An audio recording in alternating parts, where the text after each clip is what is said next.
radio and back here. The cops ain't likely to catch up with us, not tonight. So we can all be quiet and peaceable and listen to the music.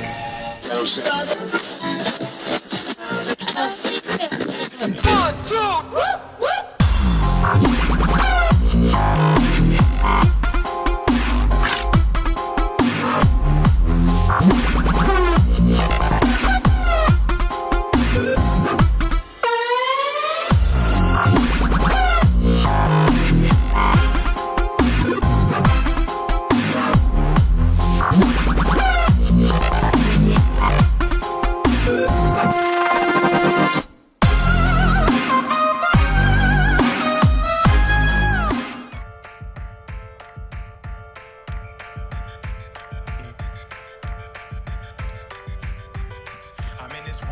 Hey, it's on like Donkey Kong.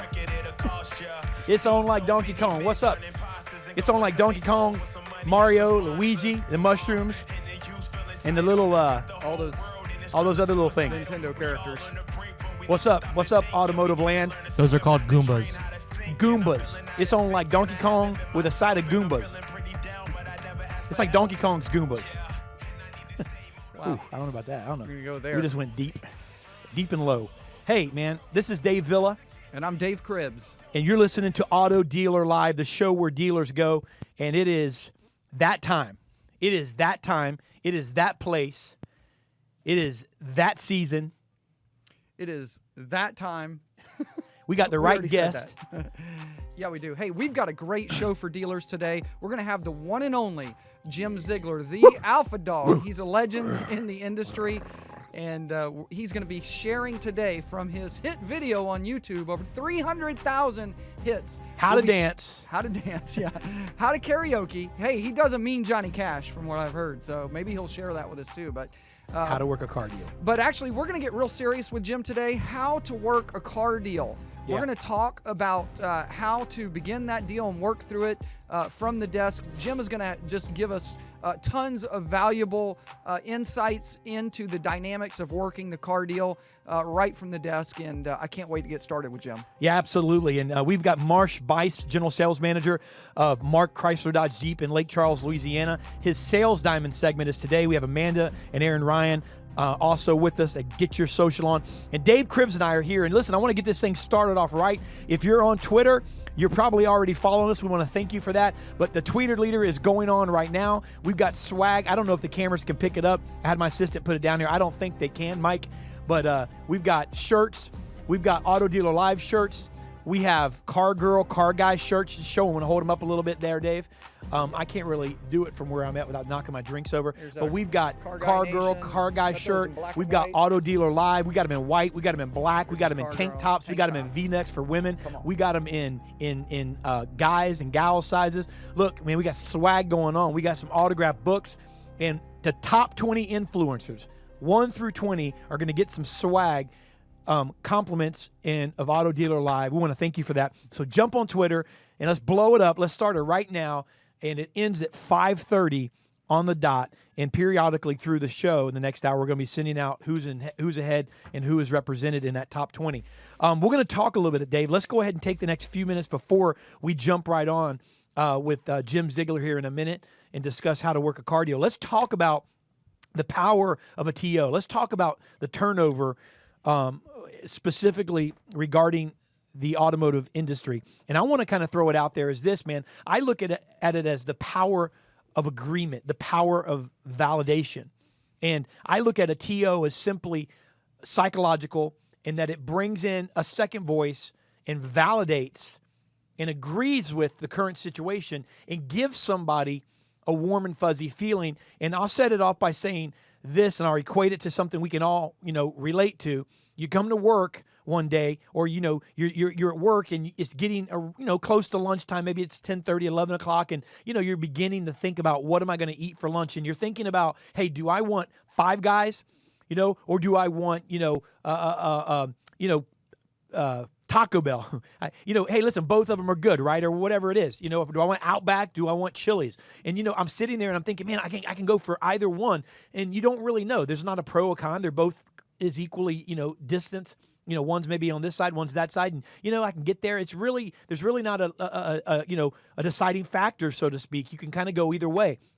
And then somebody you work with walks up and goes, "Man, I'm eating Outback for lunch today," and boom, there it is. The validation that you were looking for, the second voice, the power of agreement, the TO.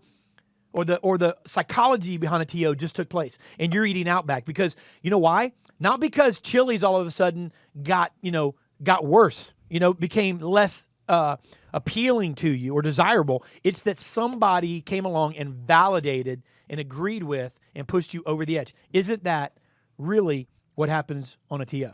Well, that's absolutely a big part of the TO in the car business. Anytime you can bring a second voice in and add additional credibility, which is really where I think you were going there with that power of agreement as well. But in the car business, it even goes beyond that, because imagine bringing in that person that's going to recommend that restaurant. Imagine if that was, Gordon Ramsay that came in to talk about where you were going to eat. Because when a TO man or a TO woman in the car business comes in on that TO, they're coming in as an expert, just like when you come in on a TO, Dave, when you're talking to dealers, you've talked to dealers for 20 years now.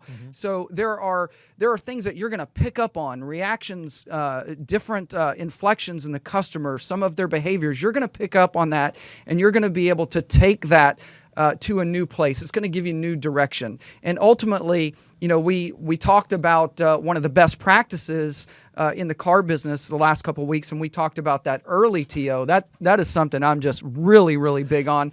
So one of the things that does immediately is it takes away some of the fear and anxiety from customers. They've already met a manager right after they arrived at the dealership, and you give the manager an equal benefit, because now the manager, when they go in later for the TO, they're already going to have a connection that they had earlier. They can pick up right where they left off, and ultimately, also one of the other several of the other dynamics in the TO is that when that TO man or woman comes in to take over that deal, ultimately what they really become is a salesperson.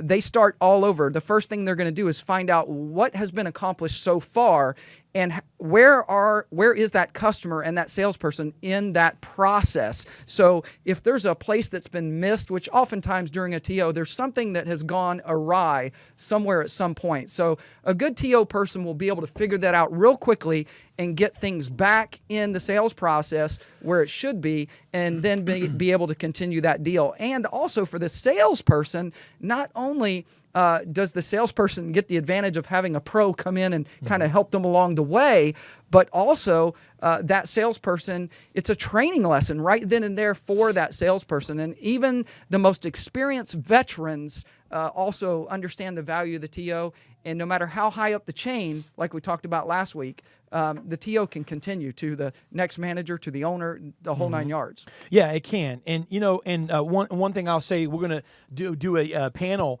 within the next month here in June, where we've had four square debates, and we've had discussions on two or not two, or haggle, one price, up system, no up system. We're going to have a TO versus no TO. And you know what? You're asking, are there those that feel that way, that the TO should go away? Because yes, there are. And, the feeling is possibly that it's too pressured in today's society. Maybe the millennials or this generation is not used to that, and they're going to react in an adverse way. But we're going to bring on both sides here within the next couple of 3 weeks. We'll give you more notification soon on Tower Talk, which is our Great American Automotive Panel, Tower Talk, to TO or not to TO. That is the question. So we're going to be discussing that. Yeah, it is. That'll be a great one. You don't want to miss that, because bottom line is there's both sides. And and here's one thing to think about before we move on to the show here. One thing to think about with this whole matter, and get ready with your questions. Listen, Dave's talking about talent. And it's easy for us to do that, because I don't mean anything by this, but when you're talented in sales, and you practice the TO policy, which you did in the auto business, you do here, I do here. It's a 100% policy. When you do that, and you're talented, and you're closers, and you have the talent to do that, it's easy to talk about it from that teaching and training standpoint. But you're asking, hey, what if my manager sucks? What if my manager is not talented? And here's the question to be thinking about when this panel is going to be coming up here. Should I still have a TO? And that's going to be a question that's going to be answered, and we're going to address that, and we're going to talk about that. Listen, Jim Ziegler is on deck. I see him swinging the bat. He's got those weighted bats. He's standing in the on-deck circle. I see him now on Skype over in the corner over there. He's swinging it, man. He's getting ready. He's knocking the dirt off his cleats. The Alpha Dog, the one, the only, the freaking automotive genius with his Alpha Dog hat is standing on deck. You don't want to go anywhere. We'll be right back in a couple of minutes. We're going to jump to a word from our sponsors. Don't go anywhere. We're going to be discussing how to work a car deal. We'll be right back. Cellcology salespeople are some of the coolest salespeople in the country, and they sell a lot of cars. Why? Because they build amazing brands that their customers never forget. And they collect hundreds of referral leads every month from the customers they sell. On top of that, they partner with local businesses to exponentially grow their marketplace awareness within their community. And they follow up like a boss with sold and unsold customers. If you'd like to have a team that does the same thing, please go to cellcology.com or call 612-387-7776.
Hello, I'm Alan Ram, president and founder of Alan Ram's Proactive Training Solutions. Let's face it, good managers are defined not by what they do when they have a showroom full of customers, but more by what they do when there are no customers in the showroom. In 2015, whether you like it or not, the car business is all about conversion of opportunities and driving traffic. All those great closers and desk people are not doing you a whole lot of good if your dealership is not converting effectively on the telephone and internet. As an owner or dealer, when you see 5 salespeople standing by the front door doing nothing, don't kid yourself. Your dealership is not being effectively managed. Management by Fire is a 2.5-day intensive course conducted entirely by me that teaches managers how to effectively manage in today's automotive industry. Simple processes for driving high-quality traffic. For more information on upcoming events, please call my team at 866-996-4665. Once again, 866-996-4665. Thank you.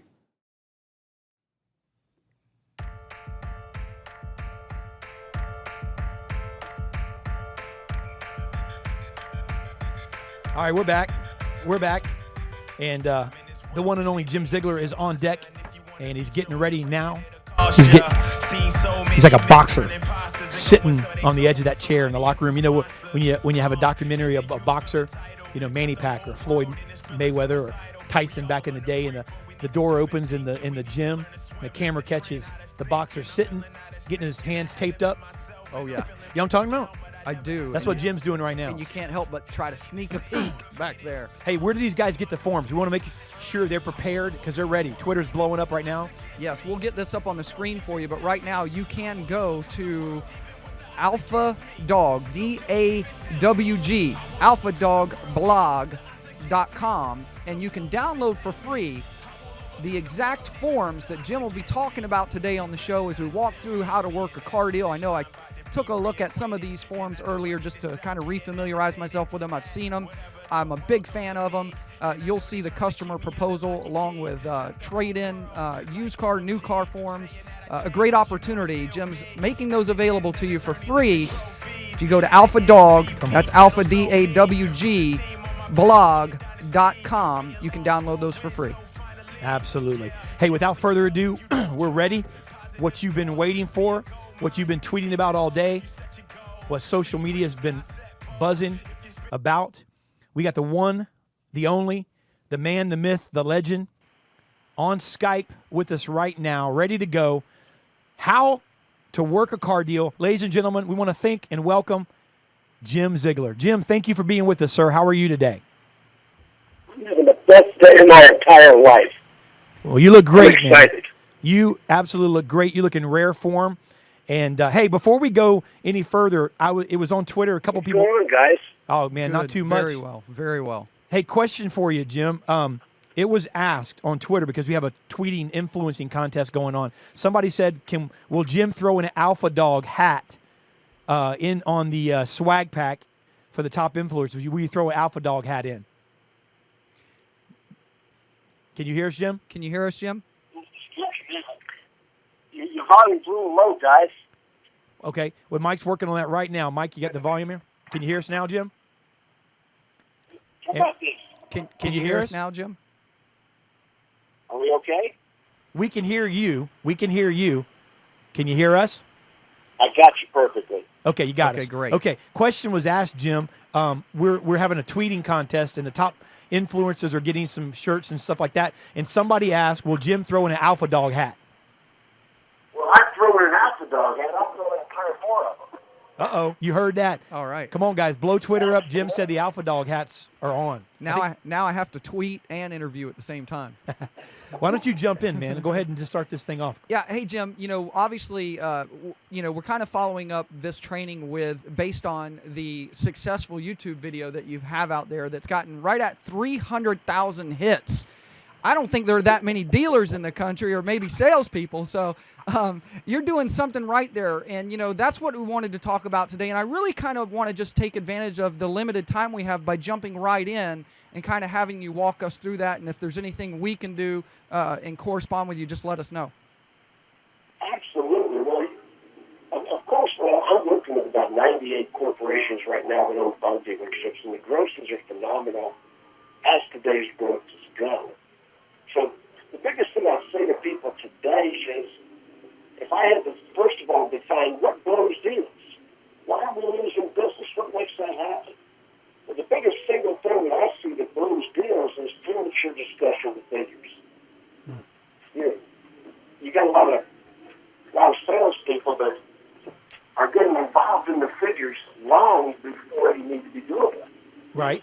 So the process is all important. Average people with great processes can yield incredible results. And my thing has always been that managers have to be aware of every deal in progress as that deal is happening.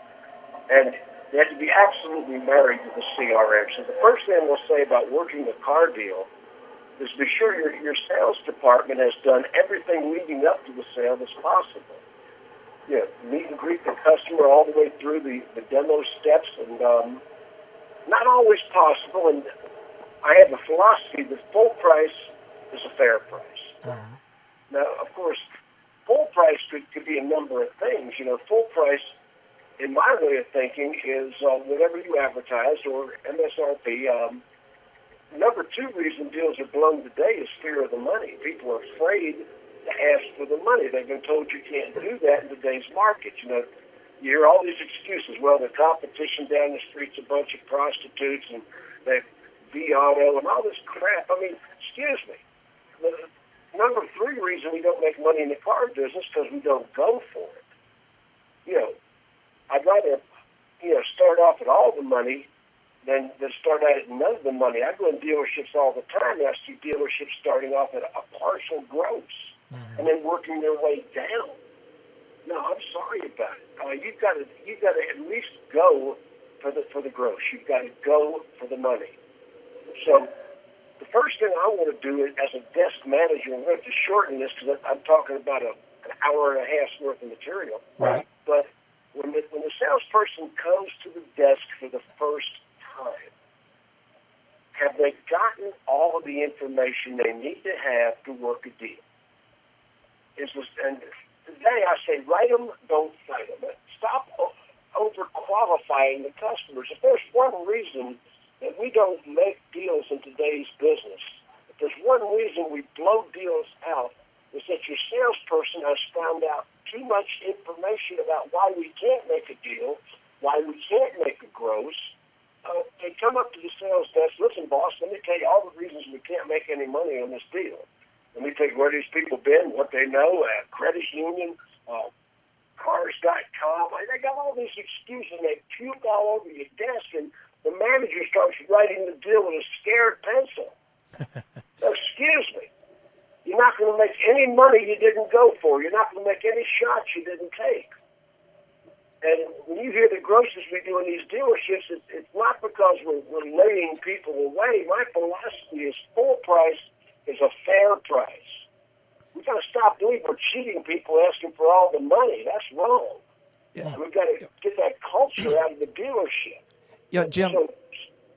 Jim, I just want to ask you this. Do you think that in our pursuit to create this wonderful experience and get the customers happy, which is a big focus, that's somehow psychologically affecting the sales team and it kind of makes them think, well, we've got to do everything for the customer and the customer's way instead of sticking to what we know is a proven process? Well, listen, customer friendly is what I'm all about. You'd have to see me work in a dealership to fully understand we're not abusing customers. Mm-hmm. Our customers are laughing, cutting up, having a good time. We're selling the relationship. We're pulling. We're not pushing. But when we present the figures, it's all the money all the time. Yeah, I think this is where a lot of confusion kind of gets in the way because I think that salespeople today, and not all of them obviously, but when we talk about old school practices or old school, new school, to me there really is no old school or new school. There's a right way and a wrong way, and if you're doing it the right way, you can stick to that process and, like you said, Jim, make it smooth, make it awesome, make it exciting. It's what I call labeling blackmail. The whole society will label somebody to be this or label them to be that. Old school. Now all of a sudden you're not new school, so you're not cool. Quit it. I mean, I'm working in real dealerships in the real world, and we got vendors who have become the brand, and the dealers are no longer the brand, and I'm sorry, full price is fair. Yeah. Let's get into the idea of how you desk a deal. Mm-hmm. Okay, now, first of all, write them, don't fight them. I don't want my salesman finding out too much information. I don't need to know where they've been. I don't need to know what they want to pay. The stupidest single question we ask a consumer is, what's your budget? What a dumbass question that is. How much do you want to pay? You think they're telling you the highest number they could possibly pay? Come on, David. David? No, yeah, you're right. You're absolutely right. We want them working toward our number, not us working toward theirs. They got to see your number first. The number one rule of desking is the consumer must see our number before we listen to their numbers. Jim, let me ask Don't you. let the consumer and the salesman start the deal. Let me ask you this, and I mean, obviously, you probably covered this, and this is you unplugged, so we don't want to prohibit you. But let me ask this: does fear have anything to do with this? Fear of the unknown? Because we talk fear a lot of the money. Fear. Okay. And managers and salesmen are afraid. My salespersons are afraid of the money.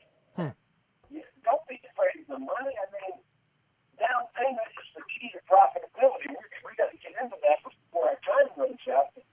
Down payment's what it's all about. Yeah. When you present that first set of figures to the customer, the management must make the first proposal to the customer, not take a proposal from the customer. I don't care what they want to pay. We've been selling cars 39 years. I have set world records in parts of our industry. And I'm going to tell you, I've never asked a customer what they wanted to pay, but they told me a number that would buy the car. Mr. Customer, what's your budget? Give me a stupid-ass number that won't work. Then what do you do? Come on. What are we thinking? We are so stupid. Well, then, Jim, if you've done that, you've dug yourself. It sounds to me, I mean, common sense, you've dug yourself a hole. That what are you going to do now, right? I mean, you're on the defense. What's your budget? Are you going to tell the customer salesman the highest number you've discussed with your spouse? No, you're going to lowball the salesperson. And then the salesperson, and I'm going to prove to you that you guys do it, you women do it. All you people out in the car business, I'm going to prove to you how stupid you are. Somebody in your a month. And then some idiot said, how close can we get to it? How close can we get to it? What a stupid-ass idea. The customer wants nothing that won't work. The customer wants a stupid-ass number that won't work. Well, how close can we get to that stupid-ass number that won't work? How much of our money can we give away? You wonder why you're starving.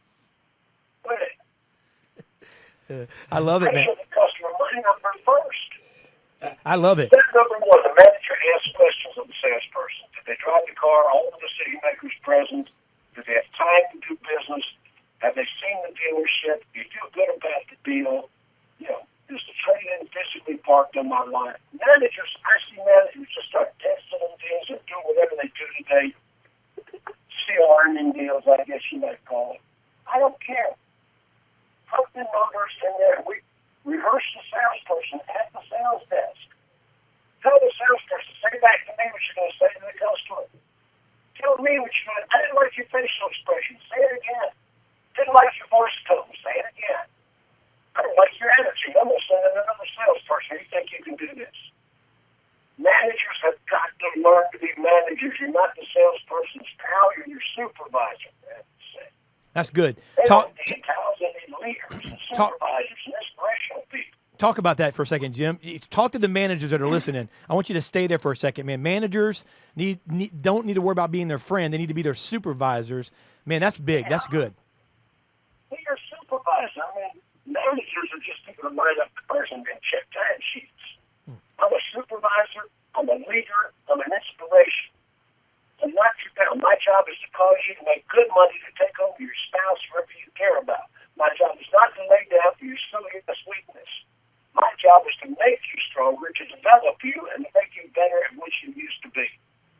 That's my job as a manager, to make you better than you were, to cause your family to have a good standard of living because you work here.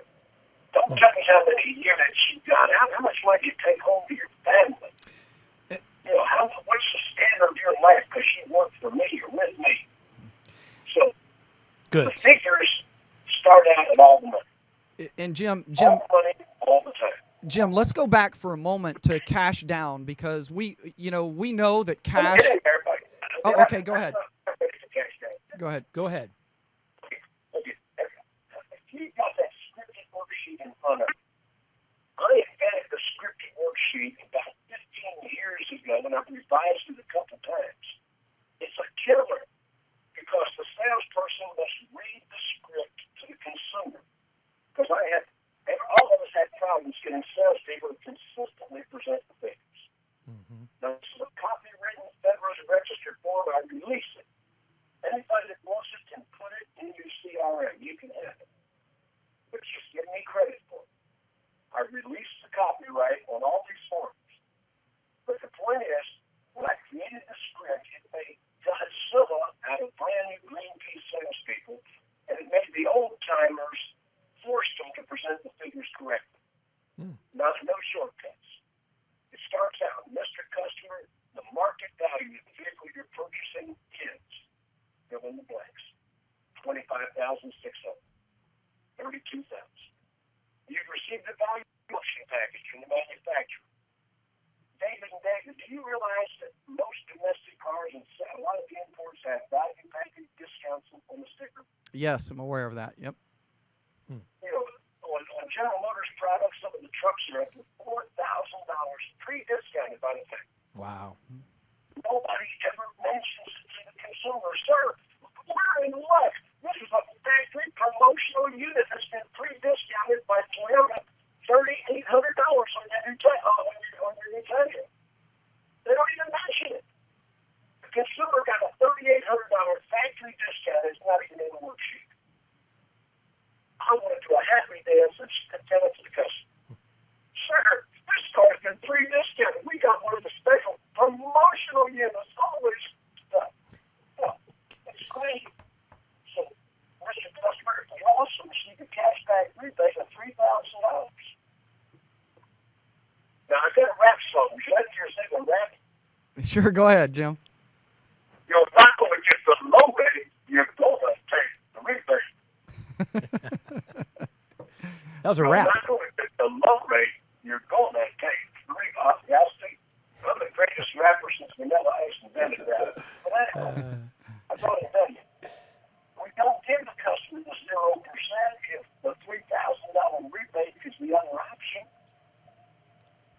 the customer into taking a rebate. We need the cash in the deal. Not just for having items, but front and back gross. Thanks for cutting your deals back. We need the rebate. You're not going to get the low rate. You're going to take the rebate. By the way, we never lie, cheat, sneak, deceive, or misrepresent. We're not going to be criminals. If a customer asks us a direct question, we tell them a direct answer. We are not going to deceive. It's all persuasion and finesse. Persuasion and finesse. Salesmen all the time. Why did we hire you? We hired you because we suspect you got a damn personality. It's not wasting any of our customers. Quit it. Go out there and change their mind. You spent 30 seconds in the office and made a U-turn right back to the desk. Sit there for a while. Persuade them. Change their mind. What are you thinking? Can't teach managers how to be managers more than I have to teach salesmen how to be salesmen. You wouldn't believe. I'm a management trainer. I've got competitors that call themselves sales trainers. I'm a management trainer. Because I'm one of the few national trainers that actually was a manager. But anyway, Mr. Customer, we've looked at the vehicle you're trading in. Our professional buyer has looked at it. Not our used car guy put a number on it. Our professional buyer looked at the vehicle you're selling us as part of this deal, and we wanted to trade it in today for somewhere between $854 and $17,600. We're giving the customer a range on the trade. Mm-hmm. This is the most and least we bought or sold a similar car formerly. We're going to refine that number on the second discussion of figures. I don't like to call it a pass. The second discussion when we're boiling it down. Mr. Customer, we're paying off your old car. I love that verbiage. Your old, worn-out dish rag. We're paying off your old car up to 60. Why? Hey, Jim. Why is something so simple? I mean, why is that so important? Why is that so important? And hey, we're paying off your old car. What are you doing there? I mean, words are the toolbox. Words are tools. The words you say to the customer are semantics. We want to use colorful, picturesque language that has a psychological effect. That's your old car. Right. Your old truck. And Mr. Customer, as you know, and I love the words as you know. The words as you know imply what I'm about to say, whatever it is common knowledge. And if you admit you don't know whatever I'm about to say, you're going to appear to be a dumbass. Words as you know, Mr. Customer, as you know. As you know, I love that, Jim. What's that? As you know, I love that. Yes. Yes, I know that. As you know, the banks in this market, including Ally Financial, whichever your lender is, Toyota Credit, the banks in this market, including Toyota Credit, would like to see as much as 20% cash down payment for the best financial programs. For the banks, the interest rates, why put interest rates in financial programs? The banks would like to see, they don't demand it, they like to see 20% cash down payment. That's what they advertise when they advertise figures. You can't read them, they go by on TV so quick, but there's 20% down, and most of those 10% on leases. The banks would like to see 20% down. So we'd like to get a check from you today for $6,418. Everybody listen very closely. That's the first time down payment has been mentioned. Now, David, you asked about down payment earlier. The first time down payment is mentioned is when it shows up on the worksheet. We never ask a customer how much down payment they have. We tell them how much they need. So the banks would like to see 20%. That's what they advertise. So I'd like to get a check from you today for $6,418 cash down payment. That'll make your estimated monthly investment somewhere between, making these numbers up, $618 and $628, depending on your personal credit. I always give them a $10 spread in every state except Washington. Hey, Jim, let me ask you just. Let me ask you maybe the obvious question here, but so you're saying, okay, don't ask them how much money do you have. You tell them how much money they need, and so I'm not trying to get ahead of you, but But you're doing that, obviously, it's a psychological reasons. You're doing that because you could always move down from what you tell them that you need, but at least at that point, anything you do for them below what they need is pretty positive, isn't it? I got word track. I wish I could teach the whole course here, but of course we got limited time. The word track is certain the banks today, most of them operating with federal bailout assistance, would like to see an equity position going in. I know 10, 20 years ago, you probably bought a car with no money down, and you probably still could do that today. But the banks certainly would prefer an equity position going in. Now here's the word track. Watch this is the most powerful word tracking in down payment. Sir, the banks don't require 20% down. I can certainly obtain finance for you with less down payment. Did you hear the power of that word track? Yeah. I can certainly obtain financing for you with less down payment. Super Jim to the rescue. You just became a hero to him. How close to that number can you go up? You just became a hero to him. You just became a hero to him. Super Jim. Of course. Sir, I can certainly obtain financing with less down payments. You're not given the option of no down payment. Why? And this is in the consumer's benefit as well as ours. Why in the world are so many people upside down, screaming and moaning because they didn't have equity in their car? They're financing upside down into the third generation of car loans. The lenders will let them do it. And Jim, By getting the down payment. Yeah. Jim also. Yeah. Okay, sorry, Jim. Can you also just take a moment? I know the veterans out there understand this, but maybe there are new people in the business or others watching. Can you share with them why? What the correlation is between cash down and gross? Because if we're not moving discount on the price, why does the amount that someone's putting down, how does that impact what we're actually profiting? I have to explain that to salespeople and managers more often than not. First of all, the banks don't care if you close the customer at a higher payment. They want an equity position. First of all, cash moves tier levels. 63% of consumers today have credit problems. And $2,000, $3,000 real cash in a deal, not rebate, real cash, will move them to a lower interest rate, and you move that money into the front gross of the deal. Number one. Yes. Number two, down payment lowers their payment. You have to remember, the majority of consumers today could give a rat's butt about the sales price. They say they do. And all these people really want you to believe that, but you know what? They don't. The overwhelming majority of customers, what is my monthly payment? If they're negotiating on a price, they're negotiating on a price to get a lower payment. They're negotiating on a trade. Ultimately, the payment is the deal maker, deal breaker. And down payment makes the deal. So the next thing is, Mr. Customer, got to give you 48 equal distinct payments. $618 to $628, depending on your personal credit. The customer says, I can't pay $628. Well, first of all, the $628 is not that radical on a $38,000 or $32,000 car. The reason being the down payment lowered the payment. So I opened up at 48 months with 20% down. The payment is not outrageous. Not going to shock the customer. They're not going to throw a chair at you like in the old days. No. I hit the customer at a reasonable payment because I've got a reasonable down payment and a shorter term on the loan. So the consumer says, I can't pay $628. Now, David Cribs, are you there? I am.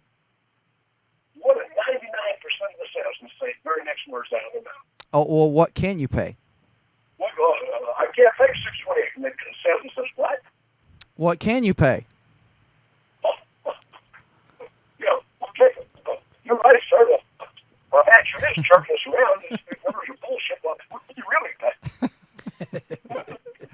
I mean, the salesman starts apologizing. You're right, sir. Within 10 seconds, they're going for the counter offer. Within 10 seconds, the salesman is scrambling for a counter offer. You're right, sir. These numbers are bullcrap. But by that, you're jerking us around. You know, the customer loses all credibility and faith in us. salesman's got to sit there and say, sir, this is a very normal payment in today's market. It's accelerated equity. It's 48 months. We could offer you a longer term that would certainly lower your payment, but the banks do want to see an equity position that they prefer a shorter term and a higher down payment equity going in. You know, if the salespeople are educated to say the right things, it's all about feelings. Jackie Cooper always said, Jim, it's about feelings. We don't explain to them how we do things. Mm-hmm. If the consumer has a good feeling about it, I don't have heat cases on these deals. I don't have people blowing up. I don't have people cursing me out. Those are the weak ones that tried to slide the numbers in. Now I'm just explaining everything. You don't need to do that. Hey, Jim. Jim, we only got a couple of minutes. I mean, I know it's flown by, so I know. What's that? We've got some real good points out. Oh, absolutely. Yes, yes. Absolutely. This is. I mean, I'm sure that people are absolutely taking notes, and this is helping immensely. It's phenomenal.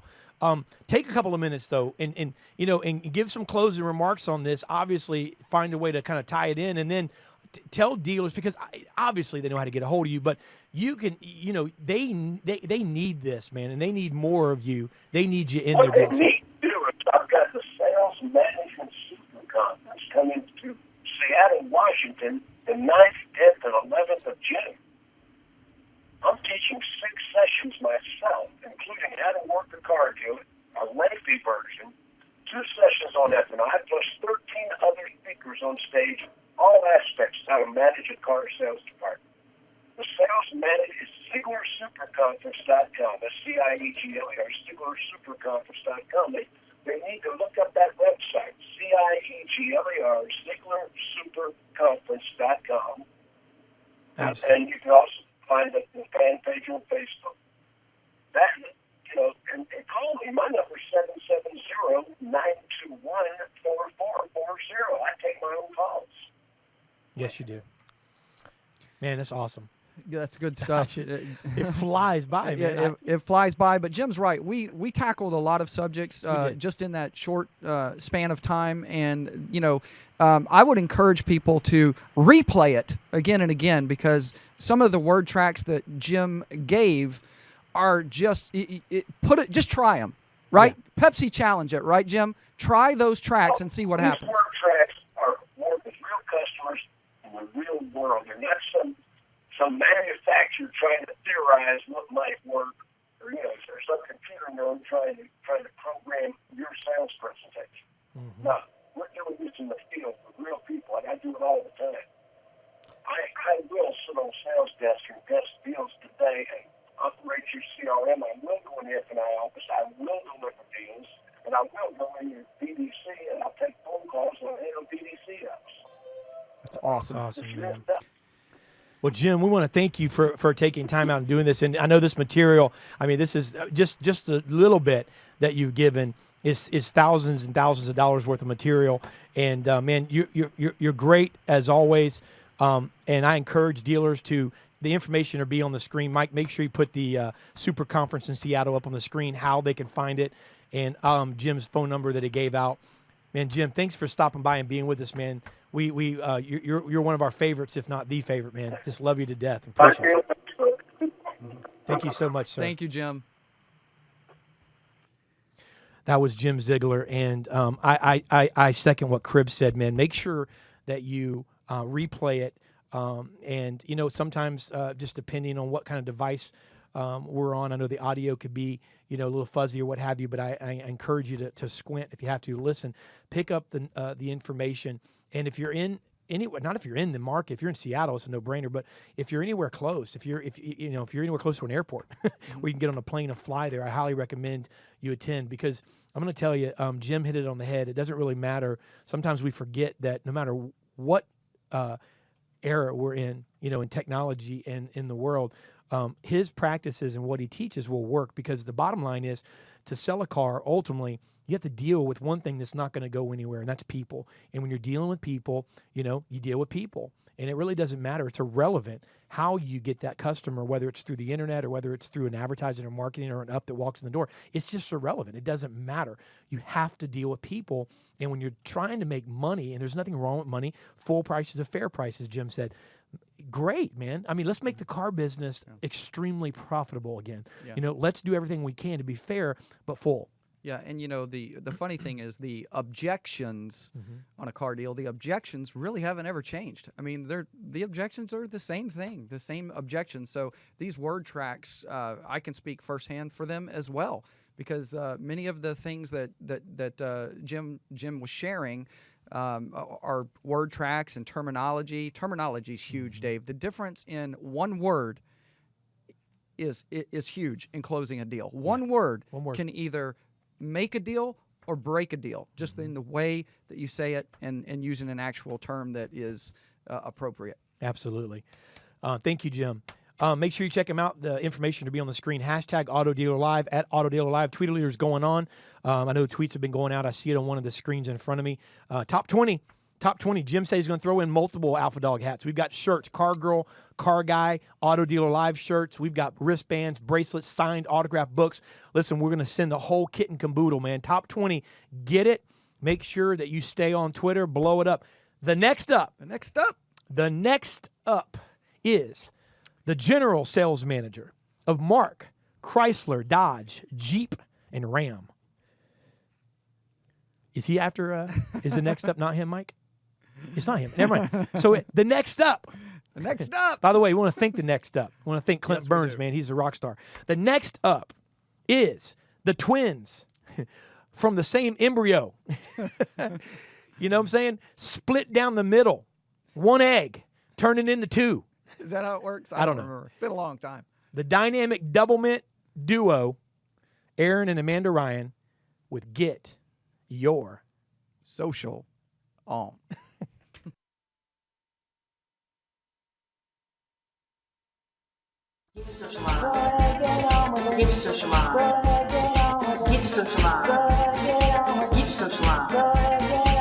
Heyo, another week, and it is Get Your Social On. That's what you're tuned into right now on Auto Dealer Live. I'm Erin Ryan. And I'm Amanda Ryan. Today we're going to be touching on something brand new for you guys that's coming to Facebook. It is the new Call Now CTA coming to Facebook ads. What is a CTA? It's something you already know. It's a call to action button. And you probably see them on your Facebook page with the shop now that you can have up there. Right. I mean, your Facebook ads, did you see them? Like, especially the click to website ads. Definitely. You'll see a call to action button happening there. But it's not going to be applied to all Facebook ads. Right. Let's be clear. It's not going to be applied to all Facebook ads. But there is one in particular that a call now, and who doesn't want a call now button on Facebook, ad that it's going to actually be coming to, and it is local awareness ads. Haven't heard of local awareness ads? That's okay. It's all right. It's fairly new. It is. I mean, it came out like middle of last year, maybe October, fall. Yeah. And so basically, what are local awareness ads, right? This is something that many of you may not be aware of, but that's what we're here for. So local awareness ad is basically where you can hyper-target your local community so that you can have them know who you are in a 50-mile radius or lower, or you can customize it, yeah. So those local awareness ads, they currently have a different type of call to action buttons that may not have been worth your time, but with this call now call to action button, It could change everything. Well, the thing is that with local awareness, the other ads have specific purposes, like Facebook page likes, Right. promoted posts, click to website ads, where local awareness ads are literally to help you just market your brand, your brand name. It's get all you out there about, in the newsfeed. marketing aspect. And even though with those other ads that you use, you have that association. Yeah, and you're locally This is more targeting, of focused. course, with those ads. Exactly. This is more hyper-focused. So this is something you would want in addition Right. to those other listed recommended Facebook ads. But it's going to become even more important as the call now button starts to roll out on Facebook, which we're really excited about. Currently, Facebook local awareness ads have get directions or like page. Now, I don't know. To me, like page, it's kind of a redundant process of having page likes. You want to have some sort of ROI, Yeah. and I think that the call to action will basically give that. Where get directions and like page, where you're already having a like page ad, it probably is just better to see what the call to action. Yeah, and I will mean, do. not to mention, like with get directions, you can go to the Facebook page and get that, Or So you can even like type in Google. a lot of and Yeah. a lot of dealers aren't necessarily wanting to put money into something that people can easily find already. However, with the call now button, they're going to be able to click that call to action button, and what will pop up onto the screen is your phone number and them for them to actually be able to call from Right. their mobile phone, from, people have tons of things on their desktop or laptop Tablet. and your tablet. Yeah. So, I mean, this gives them another option to just quickly find you, quickly call you if they have a question, they want to schedule an appointment, and it's right there on Facebook. So, And it's super helpful for those who are like, currently looking to browse in the market, have some questions. Oh, you know what? I forgot about 1, 2, 3 forward. Right. Maybe I should check them out too. And if it's coming through the newsfeed, and then the ability for them not to have to take an extra step besides press the button for call now, then they're going to be, super happy to do it. exactly. I'd love to see how the turnout's going to be. I think it's going to be good. It'll be interesting to see for sure. We always like new stuff to try, especially if we feel as though it could provide a better ROI than what's already existing. Yeah. And so it'll be definitely interesting to see. Yeah, additional ROI for your dealership. All right, it is time for Get Your Social On. Social shout-outs. Do-do-do-do-do. I hope you do that with us. I hope you do it with us, because if not, I'm just silly. All right, at Serial Sales Pro, hello to you. Hello. Fellow friend on Twitter. What we're listing here, if you haven't tuned in to Get Your Social On before and seen social shout-outs, we list people in the automotive industry that we tweet with, that have followed us on our various social networks. And that you might want to connect with too. And that you can connect with. That's important. Real people that, don't put out that spammy content that we see all over the interwebs. So check them out and see if they're right fit for you, right? And you can exchange ideas. Yeah, there's chit-chat. Just chit-chat about the industry. At Serial Sales Pro. At Carlister Co. Hello. At Melissa at Gills. Hello to you. She says she's the queen of Nissan.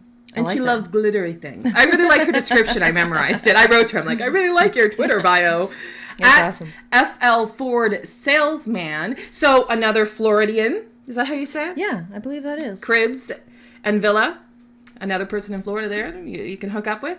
All right, so that is Get Your Social On social shoutouts. You can connect with us on Twitter. I'm at the Aaron Ryan. I'm at Amanda Shares. And together we're at GYSO Addicts. Follow us there, chit chat with us. If you have social media questions, you can ask us there, but you can also hop on over to Facebook at You any sure time. can. Facebook.com/groups/Get Your Social On. We can interact there, talk about any questions you might have, any hiccups you might be having with social media or content marketing. Any topics that you might want us to cover? Digital marketing in general. Let us know. Let us know if you have it. We want to provide you with what you need. Yes. It's really important to us. Because we want you to get your social on, right? We do. That is the goal. That's the key. Speaking of Get Your Social On, you can head on over to wikimotive.com/GYSO and watch all previous Get Your Social On videos. Plus blog posts that have extra tips and information. And we also have wallpapers, the ringtone for Get Your Social On. You know you want that on your phone. So much fun. Or to remind you that Get Your Social On is happening Thursday, 3:30 p.m. Eastern. Yeah, if you love every the week. intro to Get Your Social On, you can have it for free. What? For free. I know. Just go to wikimotive.com/GYSO with all other goodies and fun stuff there. Until next time, friends, Get your social on. Get your social on. Get your social on. Get your social on. Get your social on.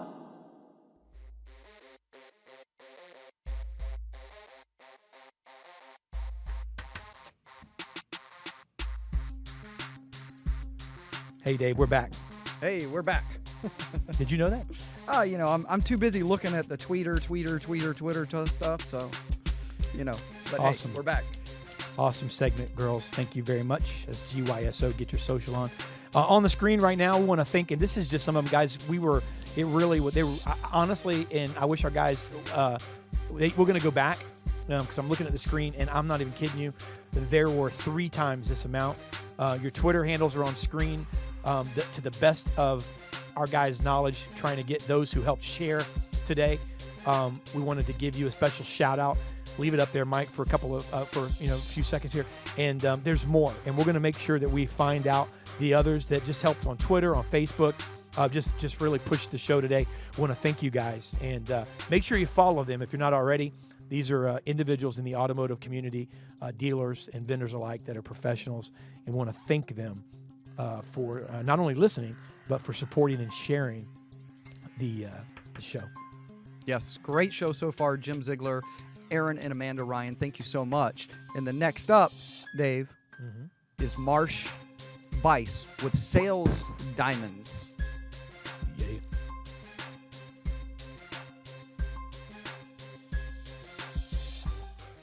Hi everybody, Marsh Bice here, and welcome to another edition of Sales Diamonds on Auto Dealer Live. I'm happy to be with you this month, and what I really want to quickly talk about is a book that I just read, and I think it's a book that everybody in the sales industry, everybody in life for that matter, should actually read. The name of the book is called Rejection Proof. Now I've got it on Kindle, so I'm going to show you what that looks like. So it's Rejection Proof is the name of the book, and it's by Jia Jiang. And just to give you a little bit of a background as far as what the book is about, it's about a guy who faces 100 days of rejection. Now let's back up a little bit and see how the book actually came about, because Jia wrote this book as a little bit of a story on how his life actually opened up because he was willing to suscept himself to rejection. So Jia worked for a Fortune 500 company, and he did very well, made a six-figure income, did very well for himself. But there was always this nagging feeling that he wasn't accomplishing his life's goal. And so the longer he just kind of stewed in that, the more violent it became inside for him. And he went to his wife, who was pregnant, and he said, I just don't feel like I'm fulfilling my purpose in life. And she told him, she said, I'll tell you what. She said, quit your job, and you got 6 months to make it work. And if things don't work out, then go back to corporate America. You can always go back. But one thing I don't want you to do is I don't want you to have a regret in life knowing that you could have tried something, but you didn't actually do it.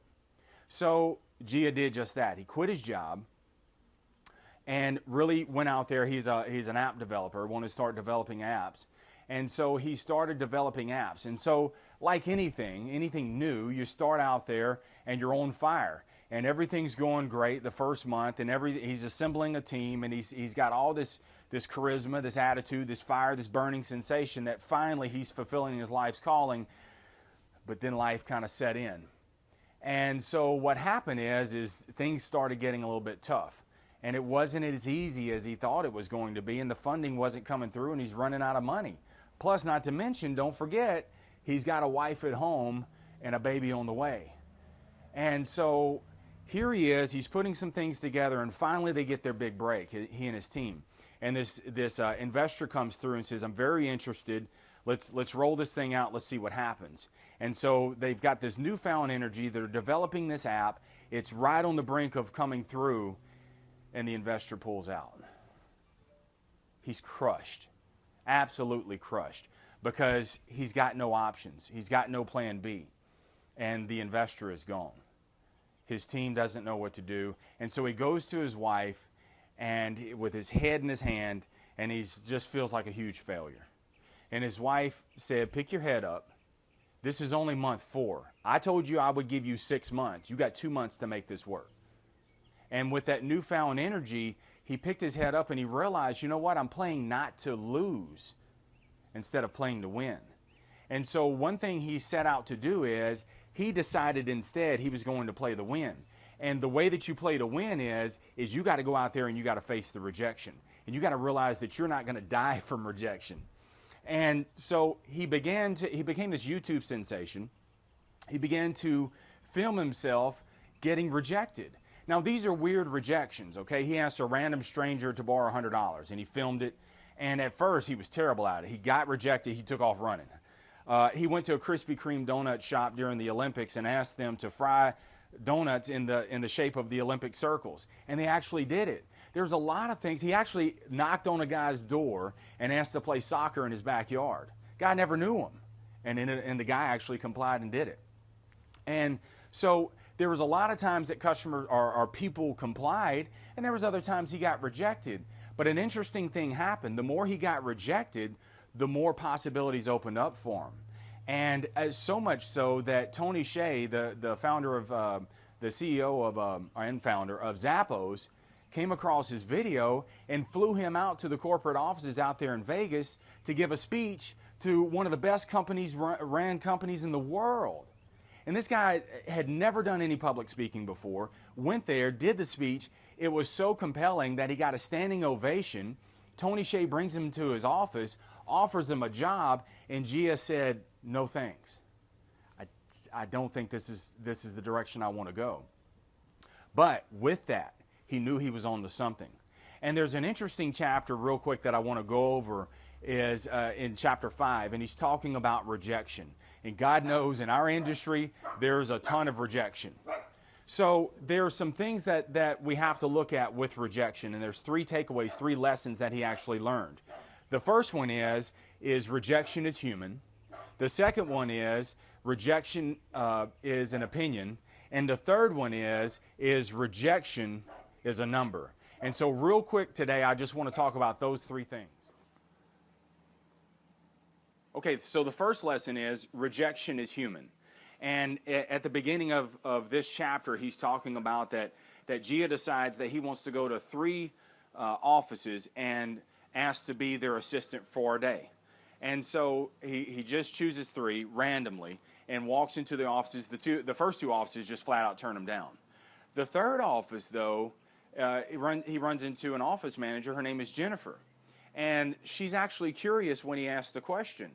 And she asks a few more questions, come to find out he's got credentials. He worked for a Fortune 500 company. And she says, okay. And so he becomes her assistant for the day. And, you know, the question was formed to the same way to every company, those 3 companies.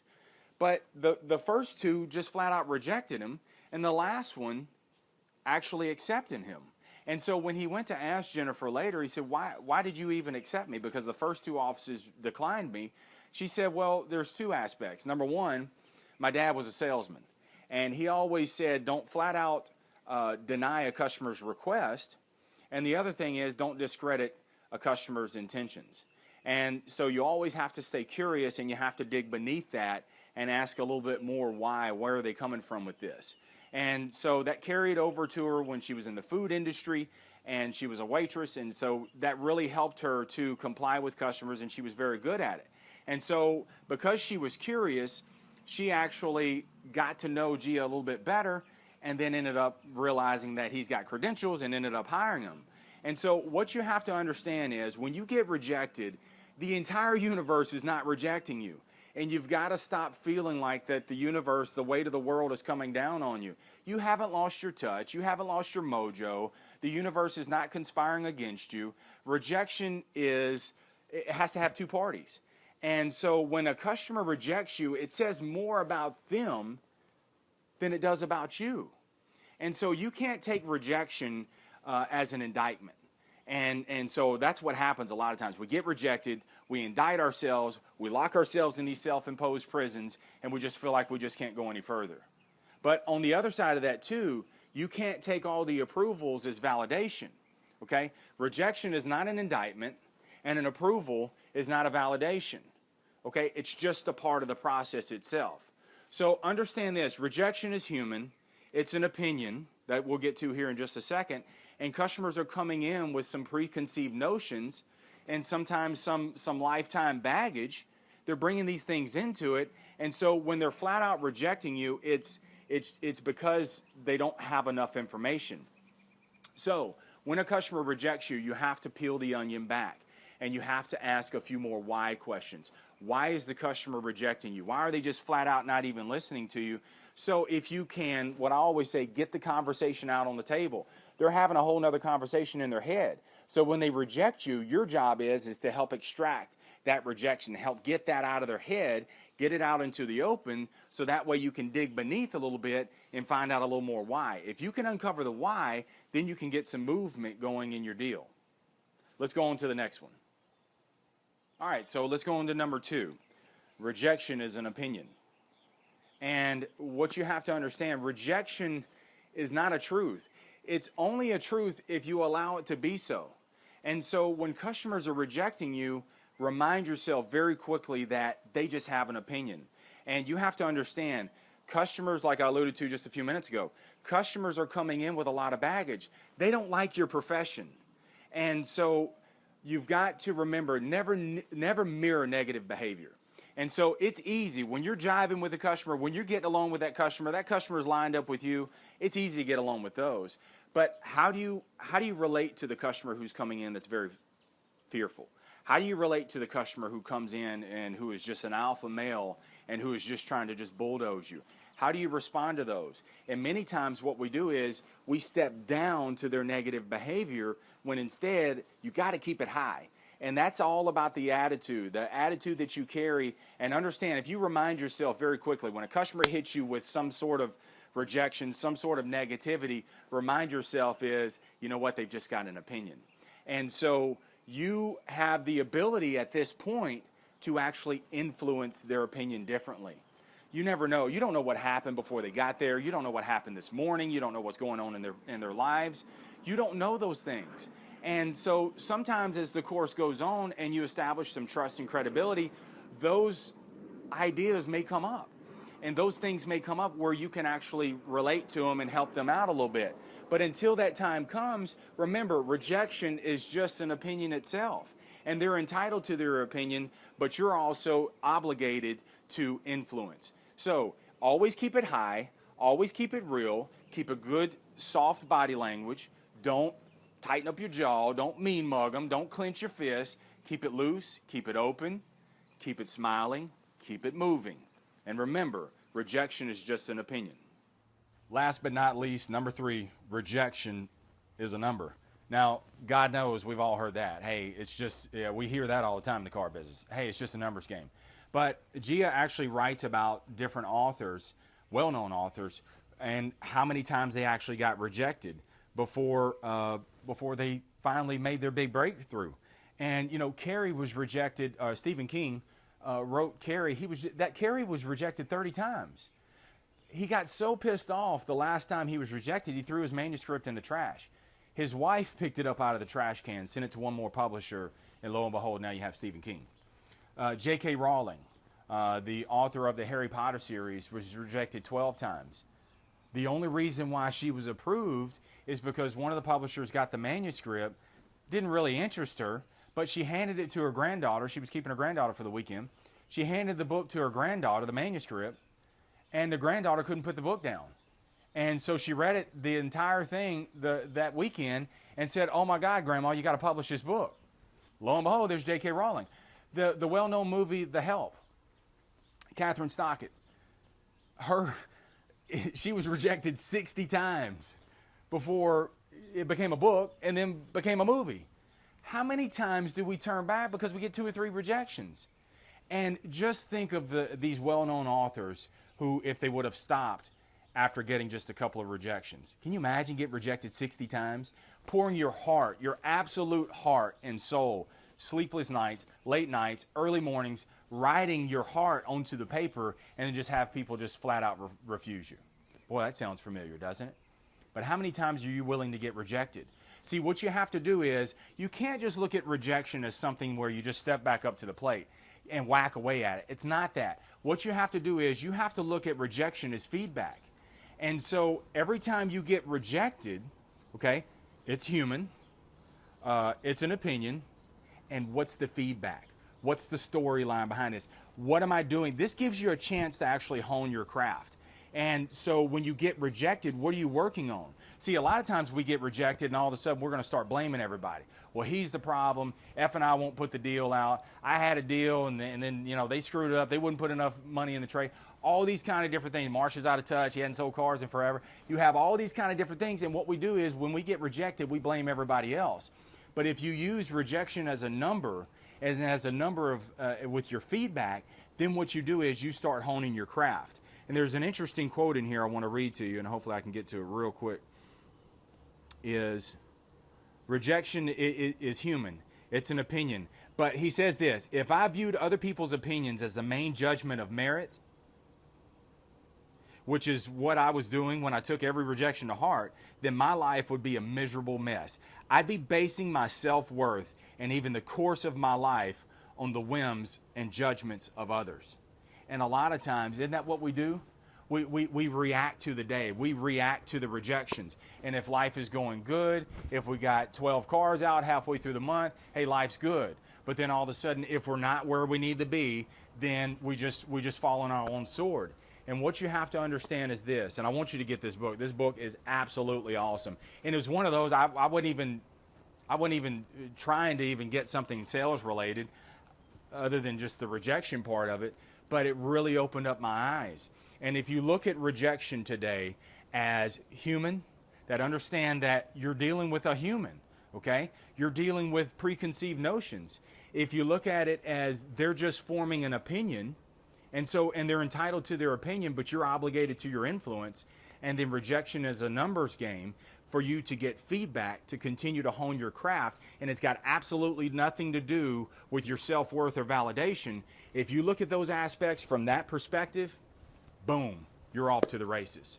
So, had a great time here. Look forward to hearing your comments on this. And I need some feedback on what you would like to see next time. If you want to see more books, hear about more book summaries, or if you want to do something a little bit different, hit me up on Twitter. It's Marsh Bice, B-U-I-C-E, or hit me up on Auto Dealer Live, and they'll get the message over to me. Until next time, I am Marsh Bice, and I'll see you on the Blacktop.